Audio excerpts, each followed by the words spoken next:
बिस्मिल्लाहिर्रहमानिर्रहीम। मुअज़्ज़ज़ व मोहतरम नाज़रीन व सामीन हज़रात, अस्सलामु अलैकुम व रहमतुल्लाह। माह सयाम की इन पुरनूर साअतों में हम इंशाअल्लाह अज़ीज़ कुरान पाक की सूरतों के मुतल्लिक एक नई गुफ्तगू का आगाज़ करने जा रहे हैं। आज की इस मुख्तसर सी नशिस्त में हम सूरा अल फातिहा का मुख्तसर सा तारुफ, इसकी फजीलत और इसके मज़ामीन बयान करते हैं। अहबाब ज़ी वक़ार, सूरा अल फातिहा कुरान पाक की पहली सूरा है। इसमें एक रुकू है और 7 आयात हैं। अक्सर उलमा के नज़दीक सूरा फातिहा मक्कातुल मुकर्रमा में नाजिल हुई, इसलिए ये मक्की सूरा में शुमार की जाती है। और एक कौल के मुताबिक ये मदनी सूरा भी है। तो तफसीर खाजिन में इसमें तत्बीक यूं आई है कि ये सूरा 2 बार नाजिल की गई, एक मक्का में, इसलिए ये मक्की सूरा है, और एक बार मदीनातुल मुनव्वरा में भी नाजिल हुई, इसलिए ये मदनी सूरा में भी शुमार होती है। अहबाब ज़ी वक़ार, सूरा अल फातिहा इसके मुतअद्दद नाम हैं। ये फातिहा इसलिए कहलाती है चूंकि इससे कुरान की इब्तिदा होती है। फातिहा खोलने वाली, आगाज करने वाली, तो इसको फातिहातुल किताब कहा जाता है, यानी इससे कुरान पाक की इब्तिदा होती है। और इसी बिना पर इसको उम्मुल कुरान भी कहते हैं, या उम्मुल किताब भी इसका नाम मज़कूर है। तो अहबाब ज़ी वक़ार, इसके अलावा भी इसके मुतअद्दद नाम हैं।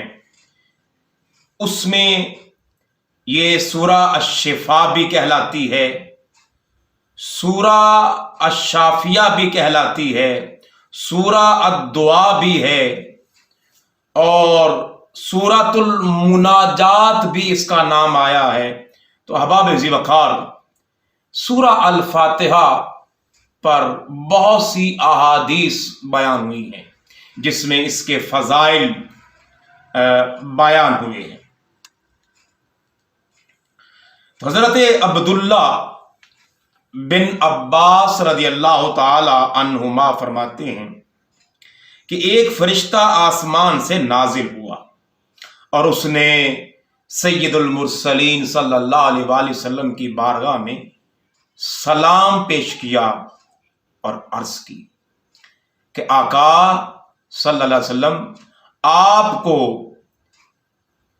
उन 2 नूरों की बशारत हो जो आपके अलावा किसी और नबी को अता नहीं किए गए। उस फरिश्ते ने बयान किया कि आका सल्लल्लाहु अलैहि वसल्लम, वो नूर ये हैं, एक सूरा अल फातिहा और दूसरी सूरा अल बकरा। अल बकरा ये सही मुस्लिम की हदीस है कि जिसमें इन 2 पहली सूरतों को अल्लाह का नूर करार दिया गया। इसी तरह जामे तिर्मिज़ी की रिवायत है, हजरत उबई बिन काब रज़ियल्लाहु ताला अन्हु से रिवायत है कि हुजूर सल्लल्लाहु अलैहि वसल्लम ने शाह फरमाया, अल्लाह ताला ने तौरात और इंजील में उम्मुल कुरान की मिसल कोई सूरत नाजिल नहीं की। इतनी अजीम शान ये सूरह मुबारका है कि इस शान वाली सूरत अल्लाह रब्बुल इज़्ज़त ने نہ تورات میں نازل کی جو کہ پہلے نازل ہوئی قرآن پاک سے آسمانی کتاب ہے، نہ انجیل میں نازل کی گئی۔ تو احباب ذی وقار، شعب الایمان کی روایت ہے کہ حضور علیہ الصلوۃ والسلام نے فرمایا سورہ فاتحہ ہر مرض کے لیے شفا ہے۔ تو آئیے اب مختصر سا ذکر کرتے ہیں کہ یہ سورہ فاتحہ ہم سے کہتی کیا ہے، اس کے اندر کیا کیا مضامین بیان ہوئے ہیں۔ تو علماء نے اس کی فہرست گنوائی ہے، اس میں سے چند عرض کرتا ہوں۔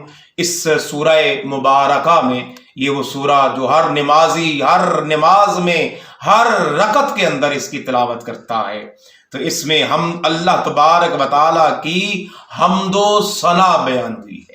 اس کا پہلا جو مضمون ہے، first subject of and topic of this سورہ از کہ اس میں اللہ تبارک و تعالیٰ کی حمد و ثنا بیان ہوئی ہے، اور اس میں اللہ تبارک و تعالیٰ کے رب ہونے، اس کے رحمان ہونے اور اس کے رحیم ہونے کی جو ہے صفات بیان کی گئی ہے۔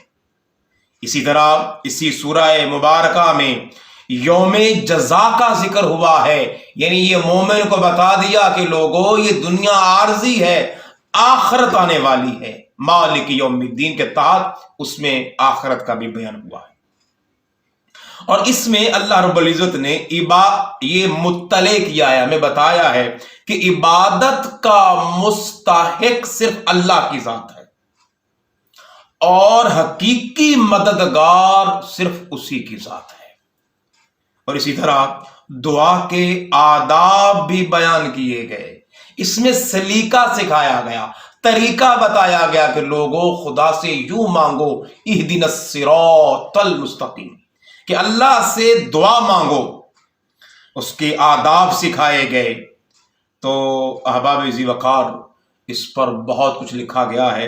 حضرت مولا کائنات کا فرمان عالی شان، فرمایا اگر میں چاہوں تو سورہ فاتحہ کی تفسیر میں اتنا کچھ لکھ دوں کہ 70 اونٹ ان لکھی ہوئی تفاسیر سے بھر جائیں۔ تو احباب ذی وقار، اللہ رب العزت ہمیں ان پرنور ساعتوں میں قرآن پاک کی محبت عطا فرمائے، اس کی تلاوت کرنے کی توفیق مرحمت فرمائے، اور سمجھ کر اس پر کاملاً عمل پیرا ہونے کی توفیق عطا فرمائے۔ وآخر دعوانا الحمدللہ رب العالمین۔